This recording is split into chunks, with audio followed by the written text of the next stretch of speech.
할렐루야. 우리 좌우에 계신 분을 서로 축복합시다. 하나님이 당신을 사랑하십니다. 하나님이 저 여러분을 사랑하시고 오늘도 예수님 안에서 좋은 일이 있습니다. 여러분과 함께 마가복음 14장 53절로 65절의 말씀에 근거해서 내가 그니라 이런 제목으로 은혜의 말씀을 나누겠습니다. 사람들이 하나님에 대한 바른 지식을 갖지 않고 잘못된 지식에 근거해서 맹목적인 신앙생활을 하다 보면 아주 위험한 결과를 가져올 수 있습니다. 예수님이 이스라엘에 오셨을 때 대부분의 종교 지도자들은 예수님이 하나님의 아들이라는 사실을 믿지 않았습니다. 왜냐하면 그들은 하나님은 유일한 하나님이시고 하나님 외에 다른 신이 없다고 그들은 생각하기 때문에 하나님 아들 예수를 받아들일 수가 없습니다.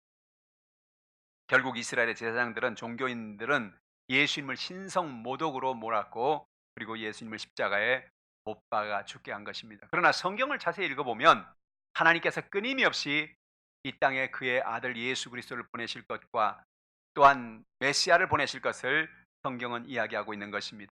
그러므로 우리는 늘 분별 있는 신앙, 하나님을 의지하는 성경의 말씀에 근거한 신앙을 가지고 살아야 하는 것입니다. 오늘 본문의 말씀을 주는 진리의 말씀이 무엇일까요? 첫 번째로 문제를 만날 때 두려워하지 말라는 것입니다. 마가복음 14장 54절의 말씀 보니까 베드로가 예수를 멀찍이 따라 대제사장 집 뜰안까지 들어가서 아랫사람들과 함께 앉아 불을 쬐더라고 말했습니다.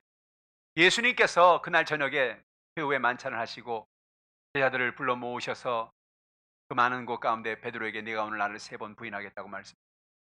베드로는 절대 그런 일이 있을 수는 없습니다. 나는 죽는 데까지 쫓아가겠습니다. 그렇게 얘기를 했습니다. 그런데 예수님께서 아니야, 네가 닭이 울기 전에 나를 3번 부인할 것이라고 말씀한 것입니다. 베드로는 예수님이 하신 말씀들이 일어나지 않길 바랬습니다. 그러나 가룟 유다가 와서 예수님을 표하고 그가 자기가 보수한 바로 예수라고 얘기를 하고 예수님은 몽치와 검을 가져온 사람들에게 잡혀서 대제사장 집으로 끌려가게 된 것입니다. 너무너무 두려웠습니다. 너무너무 무서웠습니다. 이게 과연 어떻게 된 일이냐? 어떻게 되려고 이런 일들이 일어나는가?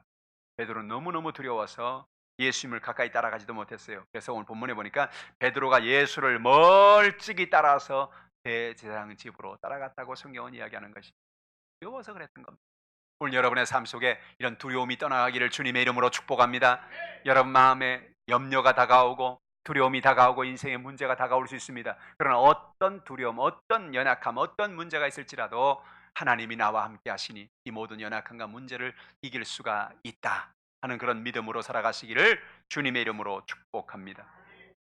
성경에 보면 아브라함은 삶 속에 두려움으로 가득한 경험을 했습니다. 하나님께서 그에게 꿈을 주셨어요. 15세에 내가 내게 큰 복을 주겠다. 내가 내 자손에게 복을 주어 천하 만민에게 큰 복을 받는 그런 가문이 되게 하겠다고 말씀하신 것입니다. 그런데 하나님이 약속하신 그 말씀이 1년이 지나고 5년이 지나고 10년이 지나도 그것이 이루어질 것 같지 않습니다. 마음이 두려웠어요. 하나님은 그렇게 말씀했지만 현실은 그렇지 않습니다. 여러분 그렇지 않습니까? 성경은 그렇게 말하지만 우리가 현실을 바라볼 때는 현실적으로는 그렇지 않은 것 같은 문제를 만날 때는 우리 너무나 많이 만납니다. 그럴 때마다 우리 마음이 다가오죠. 염려와 걱정, 근심이 우리 마음을 사로잡는 것입니다. 아브라함도 똑같았어요. 창세기 15장 1절에 이후에 야훼의 말씀이 환상 중에 아브라함에게 임하여 이르시되 아브라함아 두려워하지 말아라. 나는 내 방패요 너의 지극히 큰 상급이니라 라고 말했습니다. 지금 당장에는 네가 아들을 낳지 못하고 너의 가정에 모든 하나님의 축복이 이루어진 것 같지 않지만 그러나 네 마음속에 두려움을 갖지 말라는 것입니다. 왜 그래요? 하나님이 나는 너의 방패가 되기 때문이라는 것입니다. 오늘 여러분의 방패가 되신 하나님을 의지하기를 주님의 이름으로 축복합니다. 하나님은 여러분의 방패가 되셔서 여러분의 다가오는 수많은 화살과 창과 모든 검에서 여러분을 보호하시는 것입니다. 하나님이 여러분을 인도하시고 여러분의 삶의 연약함을 붙잡아 주시고 여러분의 모든 문제를 해결하시는 방패가 되는 것을 깨닫기를 주님의 이름으로 축복합니다. 그러니까 두려워하지 말라는 거예요. 마귀가 와서 우리에게 연약함을 주고 어려움을 줄 때 여러분 두려워하지 않는 여러분 되길 바랍니다. 또는 너의 지극히 큰 상급이라고 말씀했습니다. 하나님 자신이 우리의 상급이 되어준다고 말씀하신 것입니다. 오늘 여러분의 삶 속에 하나님이 여러분의 상이 되어주시는 거예요. 많은 사람들은 상 받기를 원하죠. 아이들은 학교에 다니면서 선생님에게 상 받기를 원하고 또 회사를 다니고 직장 생활하는 사람들은 회사나 직장에서 알아보아줘서 보너스를 주고 또 상을 주고 하는 것을 원하는 것입니다. 사람들마다 다 상 받기를 원하죠. 그런데 하나님이 말씀하십니다. 내가 너의 상급이다. 내가 너의 상이다. 여러분, 하나님 같은 상을 받는다면 얼마나 놀라운 축복이었습니까? 하나님 우리의 상이 된다면 여러분, 우리 인생에 어떤 문제가 되겠어요? 할렐루야. 오늘 두려움을 맡기라고 성경은 이야기하는 것입니다. 아브라함의 아들 이삭도 그 마음에 큰 두려움이 다가왔어요. 기근이 다가오고 삶의 문제가 다가오고 삶의 연약함이 다가올 때 수많은 사람들이 이삭을 공격해 옵니다. 우물을 파면 또 떠나라고 말하고 또 떠나라고 말하고 정말 살 길이 없는 연약함 속에서 하나님의 은혜를 구하는 것입니다. 그런데 그 두려움 속에서 하나님이 이삭을 찾아오셨어요. 창세기 26장 24절에 그 밤에 야훼께서 그에게 나타나 이르시되 나는 내 아버지 아브라함의 하나님이니 두려워하지 말라. 내 종 아브라함을 위해 내가 너와 함께 있어 내게 복을 주어 내 자손이 번성하게 하리라 하신지라라고 말씀하는 것입니다. 여러분, 하나님께서 우리가 두려워할 때 우리 옆에 와 계시는 거예요. 우리 주님이 말씀하십니다. 두려워하지 말라는 겁니다. 내가 너와 함께 있겠다는 겁니다. 내가 내게 복을 주겠다는 겁니다. 여러분, 우리가 지혜가 있고 우리가 모든 것 세상을 할 만한 그런 능력이 있어서 우리가 복을 받는 것이 아니라 하나님이 우리에게 복을 주어야 우리가 복을 받는 것입니다. 그 하나님께서 그러므로 두려워하지 말고 하나님이 주시는 축복을 받고 믿음의 삶을 살라는 것입니다. 내 자손이 번성하게 하리라. 이거 이삭에게도 이건 정말 꿈 같은 얘기지요. 이 가문이 무슨 자손이 많은 것도 아니고 어떻게 내 자손이 번성하겠다, 어떻게 과연 이 일이 일어날까? 마음의 두려움이 다가옵니다. 그러나 하나님 말씀합니다. 내가 한 말을 내가 이루어 줄 것이다. 할렐루야. 오늘 하나님의 약속의 말씀을 붙잡고 두려움을 이기는 여러분 되기를 주님의 이름으로 축복합니다. 모세는 이스라엘 백성들을 이끌고 광야에 나왔습니다. 바산 왕이 쳐들어왔어요. 큰 군사를 이끌고 쳐들어왔는데 그 군사를 보는 순간에 모세는 겁에 질려 버렸습니다. 아이고, 하나님 큰일 났습니다. 우리 이제 다 죽었습니다. 두려워하는데 하나님께 다가와서 모세에게 말합니다. 민수기 21장 34절의 말씀이죠. 야훼께서 모세에게 이르시되 그를 두려워하지 말라. 내가 그와 그의 백성과 그의 땅을 내 손에 넘겼나니 너는 헤스본에 거주하던 아모리 왕의 왕 시온에게 행한 것 같이 그에게도 행할. 현실적으로 보면 이거는 정말 아무런 방법이 없는 것입니다. 그런데 그 현실적인 삶 속에서 하나님이 그들과 함께 하실 때 그 두려움을 이길 수가 있다는 것입니다. 너는 그를 두려워하지 말라는 겁니다. 하나님이 그 모든 왕과 백성과 모든 땅을 너의 손에 이미 넘겼다는 것입니다. 그러네, 현실적으로 보면 안 넘겼어요. 아직도 모세가 갖고 있는 건 아무것도 없어요.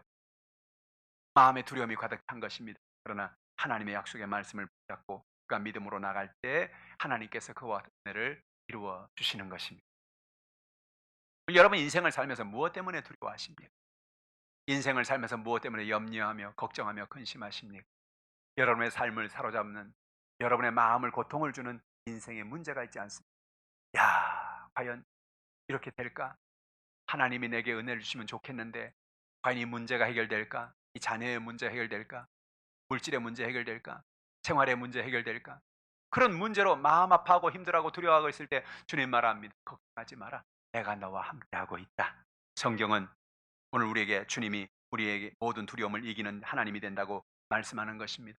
이스라엘 백성들은 나라를 잃어버리고 이제는 우리는 끝났다, 이젠 모두 끝장났다, 그렇게 생각하고 있는데 하나님께서 그들에게 찾아와서 하시는 말씀이 너희들은 두려워하지 말라는 것입니다. 이사야서 41장 13절에 이는 나 야훼 너희 하나님이 내 오른손을 붙들고 내게 이르기를 두려워하지 말라. 내가 너를 도우리라 할 것임이니라 라고 말씀한 것입니다. 여러분, 우리가 힘들고 어려움을 당할 때 누군가 실력 있고 힘 있는 사람이 찾아와서 우리 오른손을 붙잡아 주면서 힘내세요, 걱정하지 마세요, 내가 도울게요, 어려움이 있으면 연락하세요. 그럼 얼마나 힘이 돼요? 내가 힘이 없고 내가 연약하고 방법이 없는데 힘 있는 사람이 와서 나한테 내 오른손을 잡아주면서 내가 도와줄게요, 어려운 일 있으면 연락하세요, 내가 힘이 되어드릴게요. 얼마나 힘이 됩니까? 바로 그 얘기입니다. 이사야 41장 13절의 말씀 뭐예요? 하나님이 우리를 찾아와서 우리 오른손을 붙잡아 주시면서 하는 말이 두려워하지 말아라, 내가 너를 도우리라. 할렐루야. 어떤 인생의 염려와 걱정과 근심이 다가와도 두려워하지 말 것은 하나님, 그 힘 있는 하나님이, 하늘과 땅을 지은 그 창조주가 나를 도와주겠다는 겁니다. 할렐루야. 그러니 여러분, 우리가 인생을 살아가면 어떻게 하느냐? 인생에 문제가 있을 때마다, 두려움이 다가올 때마다 그 두려움을 나 혼자 짊어지고 쓰러지지 말고 그 두려움을 가지고 주님 앞에 나가시기를 주님의 이름으로 축원합니다. 하나님께 나가라는 거예요. 그 예수님께서 얼마나 놀라운 약속을 하셨어요. 수고하고 무거운 짐진 자들아 오라, 내가 너희를 하리라.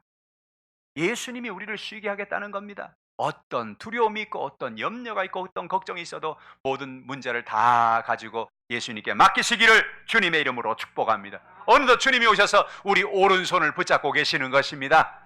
힘내, 내가 너와 함께하고 있어. 하나님의 놀라운 능력이 오늘 우리와 동행하는 것입니다. 요즘에 사람들 책을 보면 참 책 제목도 다양해요. 어떤 책이 나왔느냐, 힘을 내든지 말든지 그건 내가 알아서 할게요, 그런 책이 나왔어요. 요즘에 사람들이 힘내세요, 힘내세요 라고 그렇게 말하니까 힘을 내든지 말든지 그건 내가 알아서 할 테니 걱정하지 말라고, 그런 책이 또 나왔어요. 그러니까 요즘은 제목이 중요하다니까. 제목이. 사람들은 힘내라고 말합니다. 근데 힘내란 말은 그냥 공허하게 그냥 허공을 치는 말 같아요. 힘내세요. 그런다고 무슨 힘이 생기나? 힘내세요 그런다고 무슨 힘을 얻나?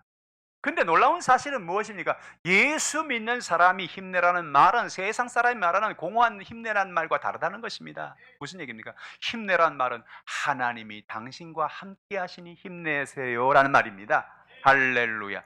말을 길게 하면 너무 복잡하니까 하나님이 당신과 함께 하시니 힘내세요라는 말이 너무 기니까 사람들이 그냥 힘내세요 그러는 거지. 그 앞에 뭐가 생략되느냐? 하나님이 당신과 함께 하시니 힘내세요. 옆에 있는 사람에게 한번, 당신에게 하나님이 함께 하십니다. 할렐루야. 힘내세요. 할렐루야. 힘내든 말든 그건 내가 알아서 할 거고, 그런 생각하지 말고 주님 주시는 힘을 얻기를 주님의 이름으로 축복합니다. 주님이 오늘 우리에게 능력을 주시는 것입니다. 우리에게 힘을 주시는 것. 두 번째로 예수님은 하나님의 아들이십니다. 마가복음 14장 60절로 62절에 이런 말씀이 있죠. 같이 한번 읽어볼까요? 대제사장이 가운데 일어서서 예수에게 물어 이르되 너는 아무 대답도 없느냐? 이 사람이 너를 치는 증거가 어떠하냐 하되 침묵하고 아무 대답도 아니하시거늘 대제사장이 다시 물어 이르되 내가 찬송받을 이의 아들 그리스도냐? 예수께서 이르시되 내가 그니라. 인자가 권능자의 우편에 앉은 것과 하늘 구름을 타고 오는 것을 너희가 보리라 하시니, 예수님이 대제사장의 뜰에 가서 이제 신문을 당하는 것입니다. 사람들이 와서 예수에 대한 고발과 고소를 합니다.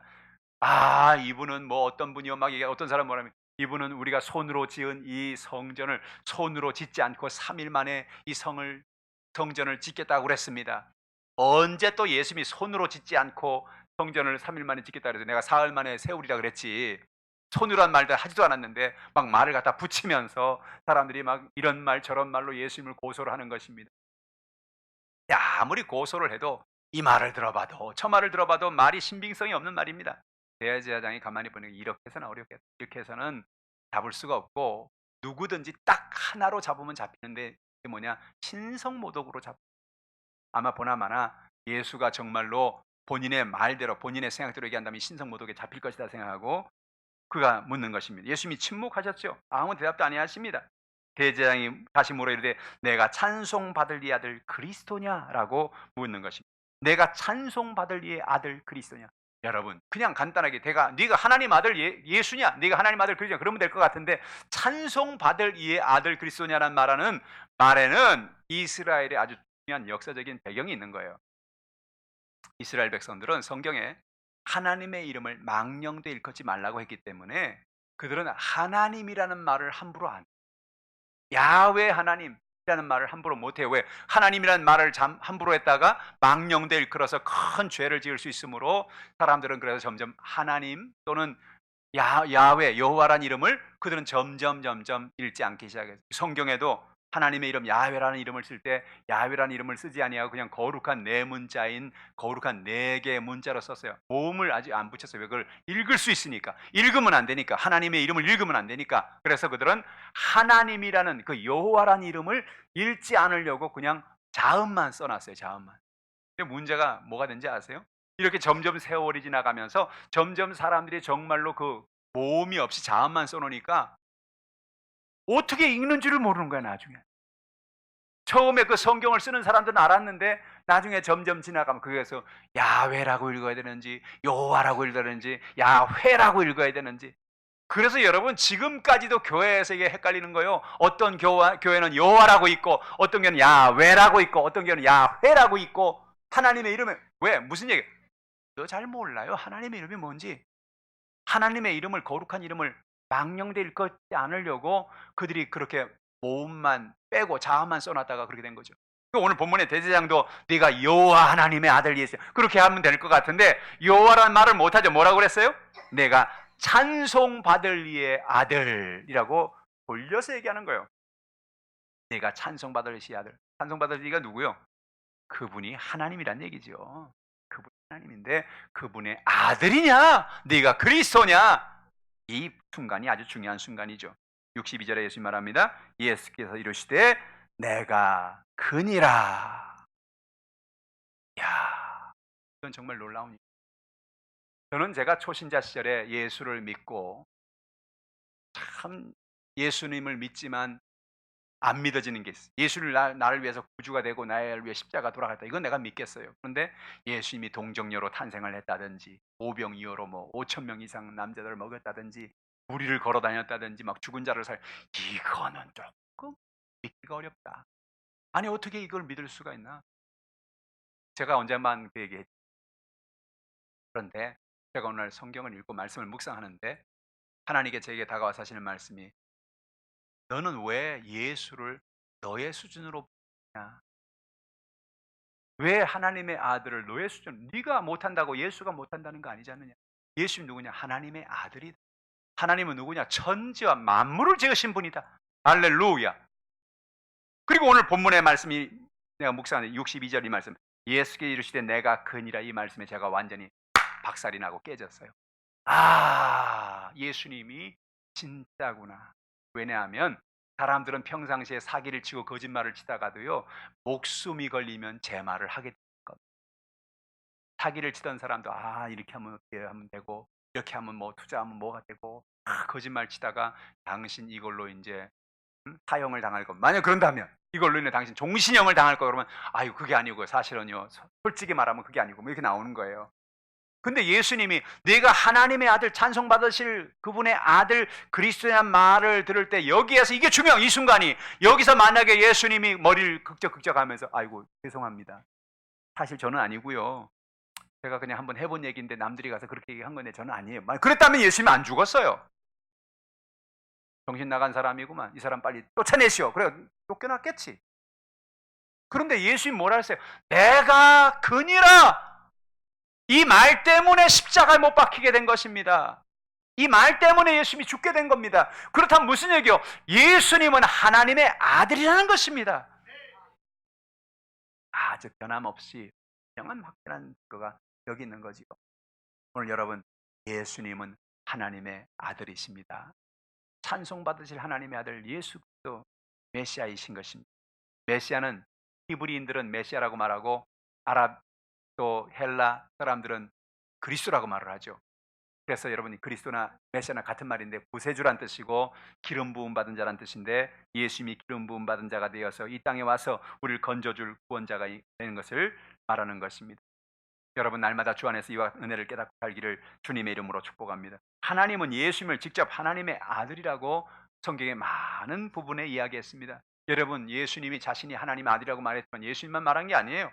누가복음 3장 22절에 예수님이 침례를 받으러 나갔습니다. 침례를 받고 물에서 올라오는데 갑자기 성령이 비둘기 같은 형체로 그의 위에 강림하시더니 하늘로부터 소리가 나기를 너는 내 사랑하는 아들이라 내가 너를 기뻐하노라 라고 하나님 아버지의 음성이 들린 것입니다. 성경에 삼위일체란 말은 없어요. 그러나 하나님은 삼위일체로 존재하신다. 우리가 늘 그렇게 얘기하죠. 삼위일체가 뭡니까? 하나님은 한 분 하나님이신데 성부, 성자, 성령 삼위로 존재하신다. 그것이 삼위일체입니다. 그 삼위일체를 우리가 어디 발견하냐? 바로 본문에서 나타나는 것입니다. 하늘에서 성령이 비둘기 같은 형태로 그들에게 임재했습니다. 그리고 하늘에서 음성이 들리기를 저는 나의 아들이다. 내가 너를 기뻐하노라. 내 사랑하는 아들이다. 내가 너를 기뻐하노라. 그리고 거기에 예수님이 계십니다. 할렐루야. 그러니까 성부, 성자, 성령이 한 자리에 모여 있는 순간인 것이죠. 이런 기회가 별로 없어요. 그런데 우린 성경에서 놀라운 기회를 지금 발견하고 있는 거죠. 마가복음 9장 7절에도 마침 구름이 와서 그들을 덮으며 구름 속에서 소리가 나되 이는 내 사랑하는 아들이니 너희는 그의 말을 들으라라고 하나님 아버지가 말씀하고 계시는 것입니다. 예수님이 제 아들과 변화산에 올라가서 기도하는데 거기서 모세를 만나고 엘리야를 만났습니다. 모세와 엘리야가 사라졌는데 갑자기 제 아들이 웅성웅성하는 사이에 구름이 그들을 덮더니 그 구름 속에서 하나님의 임재가 있는 것입니다. 여러분, 성경에 구름이 나타났다, 구름이 덮었다는 것은 뭘 의미하느냐? 그 자리에 하나님이 같이 계신다는 그런 의미예요. 하나님 영이니까 안 보이죠. 하나님 영이니까 안 보이기 때문에 하나님의 임재가 되었다는 것을 보여주기 위해서 구름을 하나님께서 주는 것입니다. 그리고 그 가운데 하나님이 말씀하시는 거예요. 하나님이 저는 나의 사랑하는 아들이다. 너희는 저의 말을 들으라는 것입니다. 너의 생각, 너의 판단, 너의 뜻대로 인생을 살지 말고 하나님의 말씀을, 바로 그리스도를 통하여 음성을 들으라는 것입니다. 오늘 여러분에게 이런 은혜가 있기를 주님의 이름으로 축복합니다.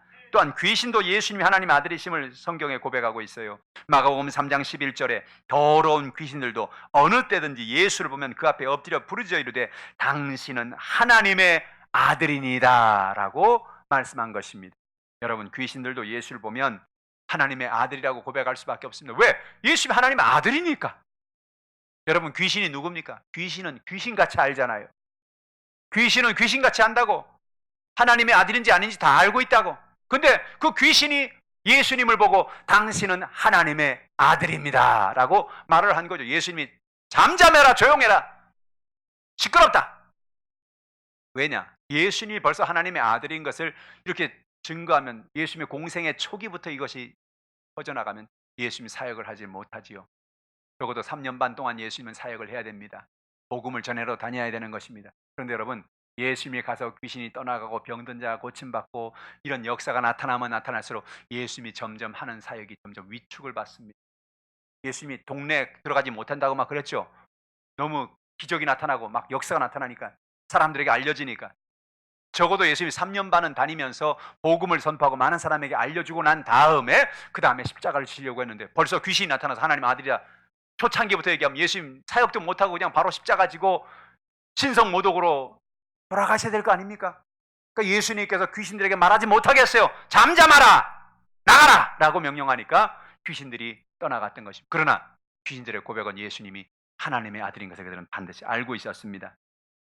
뿐만 아니라 예수님이 이제 사역의 마지막 장면으로 가면서 드디어 자신의 정체를 이야기하기 시작합니다. 그것이 요한복음 11장 4절에 나사로를 살린 사건에서 나타나는 것입니다. 나사로가 죽어가고 있다는 것입니다. 1장 4절에 뭐라고 말해요? 예수께서 들으시고 이르시되 이 병은 죽을 병이 아니라 하나님의 영광을 위함이요 하나님의 아들이 이로 말미암아 영광을 받게 하려 함이라 하시더라라고 이야기한 것입니다. 나사로가 죽어가고 있어요. 근데 예수님 뭐예요? 이 병은 죽을 병이 아니다. 죽을 병이 아니다. 근데 어때요? 죽었잖아요. 죽을 병이 아닌데 죽었잖아요. 근데 왜 그랬느냐? 하나님의 영광을 나타내고 하나님의 아들이 이로 말미암아 영광을 받게 하려고 나사로가 이 병에 걸렸다는 것입니다. 예수님께서 나사로에 가니까 다 죽었어요. 장다가 끝나고 나흘이 지났습니다. 제자들이 아마 예수님 이번엔 틀리셨네요. 죽을 병이 아니라더니 죽었네요. 어떻게 된 거예요? 라고 말을 했는지 몰라요. 그런데 예수님께서 마리아 마르다에게 네 오빠 무덤으로 가자. 왜요 예수님? 그냥 여기서 문상을 하시지요. 아니야, 무덤으로 가자. 무덤에 가서 예수님이 마르다 마리아에게 마르다 마리아야, 무덤 문을 열어라. 아유 주님, 그냥 하시죠. 그냥 문상을 하시면 되는데 그 무덤 돌문이 얼마나 무거운데 저걸 옮기라고 그러십니까? 내가 너에게 말하지 않았냐? 나는 부활이요 나를 믿어 죽어도 살아. 할렐루야. 예수님께서 말씀하시고 돌문을 열어 제끼라고 하는 것입니다. 그리고 그 죽은 나사로를 향해서 예수님이 명령합니다. 나사로야 나오라! 라고 명령을 하니까 그 안에 죽었던 나사로가, 썩어버렸던 나사로가 다시 완전히 소생을 해서 하나님 은혜 가운데 놀라운 기적적으로 살아 나오게 된 것입니다. 할렐루야. 하나님의 영광을 돌리고 아들로 말미암아 영광을 받게 하려는 게 바로 이것입니다.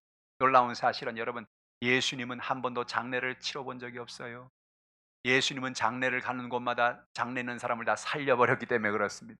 예수님은 장례를 하러 가면 장례 가서 문상을 하고 장례 가서 장례를 인도해야 될 건데 예수님은 가는 곳마다 여러분 장례 있는 사람들을 다 살려버린 것입니다. 여러분 놀라운 사실은 무엇이며 그건 뭘 의미합니까? 예수님이 가는 곳마다 가나요? 여러분 나인성의 과부의 아들을 살리고 오늘 나사로를 살리고 가는 곳마다 12살 먹은 아이를 살리고 무슨 얘기입니까? 그 얘기는 뭐냐? 우리가 장차 주님의 은혜 가운데 다 부활할 존재요 살아날 존재라는 것을 이야기하고 있는 것입니다. 예수 그리스도를 믿으면 우린 다 삽니다. 우리는 어느 날 이 세상을 떠난 날이 오죠. 그러나 살려주시는 거요. 여러분 아십니까? 우리가 이 땅을 떠나면 죽는 그 순간 모든 것이 끝난 것 같아요. 그런데 여러분 그 순간 다시 삽니다. 죽은 순간 산다니까요. 영원한 천국에서 소망 가운데 살게 되는 것입니다. 하나님의 아들 예수님이 우리와 동행하시는 거예요. 오늘 예수님은 내가 그라고 말씀하셨습니다. 그 놀라운 능력의 주님이고 하나님의 아들이신 예수 그리스도라고 말씀하시는 거예요. 여러분의 삶에 어떤 연약함이 있습니까? 어떤 문제가 있습니까? 오늘 그 예수님이 오늘 하나님의 아들로서 여러분과 함께 하십니다. 그분이 하나님의 아들이 맞다면, 그분이 하나님의 아들이라면, 그분이 여러분을 도와주고 여러분과 함께 하시고 여러분과 동행하시겠다고 약속하셨다면 여러분 인생에 무슨 문제가 어려움이 중요한 사실을 부여잡기를 주님의 이름으로 축복합니다. 세 번째로 예수님은 다시 오신다는 겁니다. 오늘 본문에서 예수님은 신문을 받으면서 아주 중요한 말씀을 하였죠. 62절 말씀이죠. 예수께서 이르시되 내가 그니라. 그러고 난 다음에 예수님이 인자가 권능자의 우편에 앉은 것과 하늘 구름을 타고 오는 것을 너희가 보리라 하시니 라고 말합니다. 어떤 사람은 그런 얘기예요. 예수님 오신다는 증거가 어디 있느냐? 예수님이 다시 오신다는 증거가 어디 있냐? 아, 천사가 너희가 본 그대로 다시 오시라. 그랬지. 예수님이 언제 그래? 오늘 이 본문을 몰라서 그래요. 마가복음 14장에 뭐라 그랬어요? 인자가 권능자의 우편에 앉은 것과 하늘 구름을 타고 오시는 것을 너희가 보리라. 할렐루야. 예수님 다시 오시는 게 바로 여기에 왜? 예수님이 그랬으니까. 예수님이 다시 온다 그랬으니까. 예수님의 공중 재림은 반드시 있습니다. 다시 오십니다. 왜냐하면 예수님이 오신다고 약속하셨기 때문에 그래요. 할렐루야. 예수님이 보좌 우편에 앉는다는 말이 무슨 얘기예요? 하나님의 보좌 우편에 앉아서 심판석에 앉는다는 것입니다. 예수님이 이 땅에 오실 때는 우리를 구원하는 구원주로 오신 거예요. 우리의 모든 죄와 연약함에서, 우리를 가난과 저주에서, 우리의 질병에서 우리를 건져주시고 우리에게 영원한 생명을 주시기 위해서 이 땅에 구원의 주님으로 자기의 몸을 찢어 자기의 피를 흘려 이 땅에 오셔서 우리를 구원하신 것입니다. 그러나 부활 승천하고 난 다음에 예수님은 더 이상 우리의 구원자로서 역사하는 것이 아니라 이젠 심판의 주님으로 앉아 계시는 것입니다. 여러분, 하나님께서 심판 좌석에, 중앙 좌석에 앉아 계시고 그 보좌 우편에 예수님이 앉아 계시지요. 여러분, 가끔 우리는 텔레비를 보면 헌법재판소나 대법원에 나오는 사진들을 이렇게 봅니다. 대법원장이 가운데 앉아 있고 여러 재판관들이 앉아 있습니다.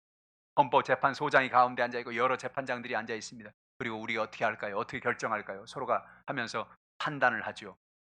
마치 우리는 그 모습이 하늘나라의 모습과 같습니다. 하나님 아버지가 중앙에 앉아 계시고 그 오른쪽에 예수님이 앉아 계십니다. 그리고 그들은 판단을 하시는 것입니다. 어떤 판단을 합니까? 하나님, 이제 누가 세상을 떠나서 천국으로 옵니다. 저 사람에게 우리가 뭘 할까요? 어떻게 해줄까요? 하나님이 심판을 하시는 것입니다. 바울은 이 이야기를 디모데후서 4장 8절 이렇게 말하고 있습니다. 이제 후로는 나를 위하여 의의 면류관이 예비되었으므로 주 곧 의로운 재판장이 그날에 내게 주실 것이며 내게만 아니라 주의 나타나심을 사모하는 모든 자에게도니라. 할렐루야. 주님과 하나님이 재판석에 앉아서 의논을 하고 저 하남에서 누가 올라오고 있습니다. 저 광주에서 누가 올라오고 있습니다. 저 서울에서 누가 올라오고 있습니다. 아버지 어떻게 할까요? 그래, 저 사람이 예수를 믿고 열심히 예수를 믿고 기도하고 하나님의 말씀을 읽고 영접하고 또 하나님 은혜 가운데 전도하고 주변의 이웃들을 사랑하고 살았으니 저 사람에게 면류관을 주어라. 의의 면류관을 주어라. 땅 재판을 하는 것입니다. 그럼 예수님께서 우리가 올라올 때, 그 예수 믿는 사람이 올라올 때 그 예수 믿는 사람들에게 의의 면류관을 준비해서 그에게 그 면류관을 씌워주는 것입니다. 할렐루야. 의의 면류관을 기대하기를 주님의 이름으로 축복합니다. 여러분, 우리는 이 땅에 살다가 반드시 우리가 어느 날 이 땅을 떠날 때가 옵니다. 누구를 막론하고 그날을 피할 수가 없습니다. 그리고 그 다음엔 영원한 심판이 있습니다. 재판이 있단 말입니다. 재판. 의의 면류관을 받고 하나님 앞에 헌신하고 봉사하고 사랑하고 하나님의 영광을 위해 살아서 하나님 앞에 상급받는 여러분 되기를 주님의 이름으로 축복합니다. 뿐만 아니라 주님은 우리에게 다시 오신다는 것입니다. 데살로니가 교회에 큰 어려움이 다가왔어요. 어떤 어려움이 다가왔느냐? 데살로니가 교회는 예수님이 곧 오실 줄 알았습니다. 우리는 이걸 임박한 종말론이라 그래요. 예수님이 곧 오신다. 예수님 그랬잖아요. 내가 구름 타고 오리라. 천사들이 너희가 본 그대로 예수님 다시 오시리라. 그러니까 초대교회 사람들은 예수님이 금방 올 줄 알았어요. 임박한 종말론을 가지고 있었습니다. 그래서 성경에 보면 어떤 사람은 사도행전에 보면 막 집을 팔죠, 논을 팔죠, 땅을 팔죠. 왜 그런지 아세요? 예수님이 금방 올 줄 알았어. 막 논을 팔고 땅을 팔고 집을 팔고 막 사람들에게 사랑으로 나눠주고 막 베풀고 그랬어요. 근데 왔어요, 안 왔어요? 안 왔다고. 예수님 오셔야 되는데 안 왔다고. 아이고, 난 집도 다 팔고 논도 다 팔았는데 어찌하면 좋은가.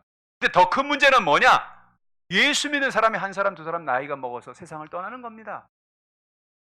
데살로니가 교회에 큰 혼란이 일어나기 시작해요. 야, 큰일 났다. 예수님 오신다 그랬는데 오시면 좋지만 오시기 전에 죽으면 우리 어떻게 되는가 말이에요. 예수님 오신 다음에 우리가 들림 받아야 되는데 오시기 전에 우리가 죽으면 죽은 사람은 어떻게 되는가?